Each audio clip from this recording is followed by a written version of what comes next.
বাংলাদেশের পাশে জন্ম নিতে যাচ্ছে আরো একটি স্বাধীন রাষ্ট্র।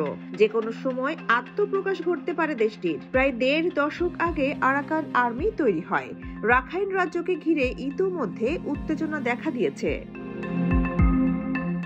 সরকারি বাহিনীকে রীতিমতো পরাজিত করে তারা পুরো অঞ্চল দখল নিয়েছে।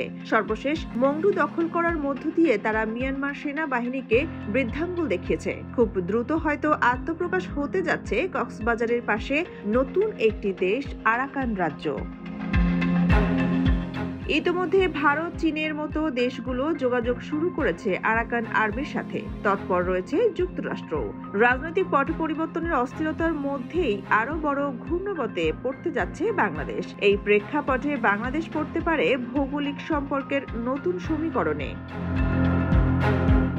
প্রতিষ্ঠার মাত্র ১.৫ দশকের কম সময়ের মধ্যে দেশটির সরকারি বাহিনীকে পরাজিত করে রাখাইন আর্মি তৈরি করতে যাচ্ছে নতুন দেশ।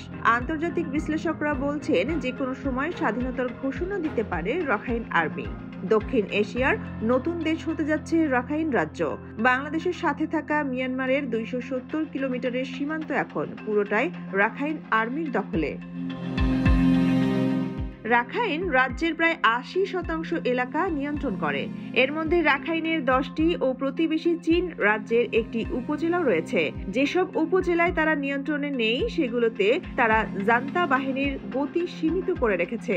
এমন এলাকার মধ্যে রয়েছে রাখাইনের রাজধানী সিতুয়ে এবং কিওকপিউ অর্থনৈতিক অঞ্চল। সর্বশেষ তথ্য অনুসারে বাংলাদেশের সঙ্গে মিয়ানমারের সীমান্তবর্তী পুরো এলাকার নিয়ন্ত্রণ নিয়েছে আরাকান আর্মির যোদ্ধারা। মিয়ানমারের সব বিদ্রোহী বাহিনী সামরিক শাসনের অবসান চায়, তবে তাদের চূড়ান্ত লক্ষ্য ভিন্ন। অধিকাংশ জাতিগত সংখ্যালঘু বাহিনী এবং গণতন্ত্রপন্থী মিলিশিয়ারা একটি গণতান্ত্রিক ফেডারেল ইউনিয়ন চায়। তবে আরাকান আর্মি রাখাইন রাজ্যের জন্য একটি অস্পষ্টভাবে সংজ্ঞায়িত কনফেডারেট স্ট্যাটাস দাবি করেছে।